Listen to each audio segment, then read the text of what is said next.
कि 50% से ज्यादा आधे से ज्यादा हिंदू जो आज भाजपा से जाति के नाम पर नहीं विचारधारा के नाम पर लड़ रहे हैं, उनके विरोध में खड़े हैं, वो आधे हिंदू अगर 20% मुसलमानों के साथ मिलकर राजनीतिक सामाजिक गठजोड़ बना ले तो दुनिया की कोई ताकत उनको जीतने से नहीं। मुसलमानों ने आजादी की लड़ाई लड़ी, बाबा साहब अम्बेडकर कम्युनिस्ट और समाजवादियों ने आजादी की लड़ाई लड़ी, भाजपाइयों ने आजादी की लड़ाई नहीं लड़ी।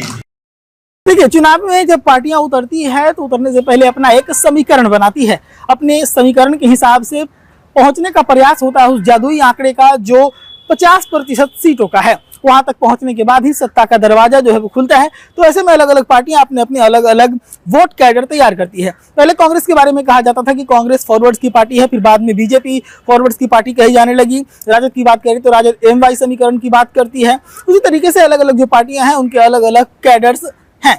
ऐसे में प्रशांत किशोर ने भी आज अपना राजनीतिक समीकरण बताया है। प्रशांत किशोर ने अपना राजनीतिक समीकरण बताते हुए बताया है कि किस प्रकार से वो सत्ता में पहुंचेंगे। हम आगे बात करेंगे उनके समीकरण के बारे में, लेकिन पहले उनके ही जुबानी सुनिए कि वो क्या कुछ बता रहे हैं। बिहार में कर रहा है, ये सिर्फ बिहार जीतने की लड़ाई नहीं है, इस बात को स्थापित करने की लड़ाई है कि 50% से ज्यादा आधे से ज्यादा हिंदू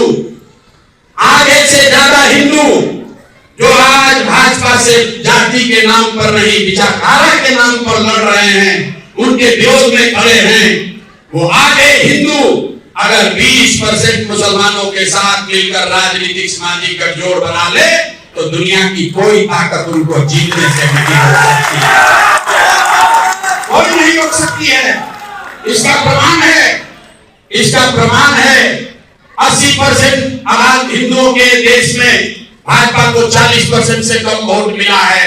मेरे भाई, आज भी आधे से ज्यादा हिंदू भाजपा को वोट नहीं देता है। जरूरत इस बात की है कि ये जो हिंदू हैं, जो मैं रोज समझाता हूं, जो गांधी को मानने वाला हिंदू है, जो बाबा साहब का फॉलोअर है, जो कम्युनिस्ट विचारधारा के मानने वाले लोग हैं, जो लोहिया जयप्रकाश को मानने वाले हिंदू हैं, ये लोग आज भी आधी आबादी हिंदुओं की है जो इन 4 विचारधारा के मानने वाले लोग हैं। अगर इनके साथ 20% मुसलमान साथ में आ जाए तो सीधा आप हुए 60, भाजपा हुई 40। यही फॉर्मूला है जिससे भाजपा को देश में हराया जा सकता है। और अगर राजनीति को किनारे भी कर दें तो यही वो लोग हैं जिन्होंने आजादी के लिए अपना खून बहाया है। गांधी के मानने वाले लोगों ने आजादी की लड़ाई लड़ी, मुसलमानों ने आजादी की लड़ाई लड़ी, बाबा साहब अम्बेडकर कम्युनिस्ट और समाजवादियों ने आजादी की लड़ाई लड़ी, भाजपाइयों ने आजादी की लड़ाई नहीं लड़ी थी।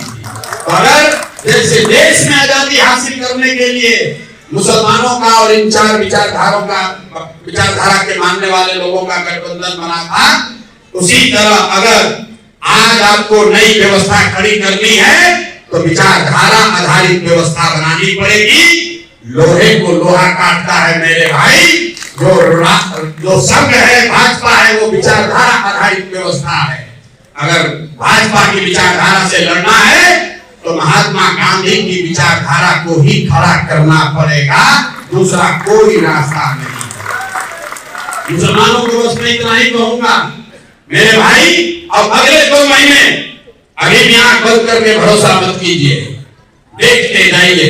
खेल अभी अब शुरू हुआ,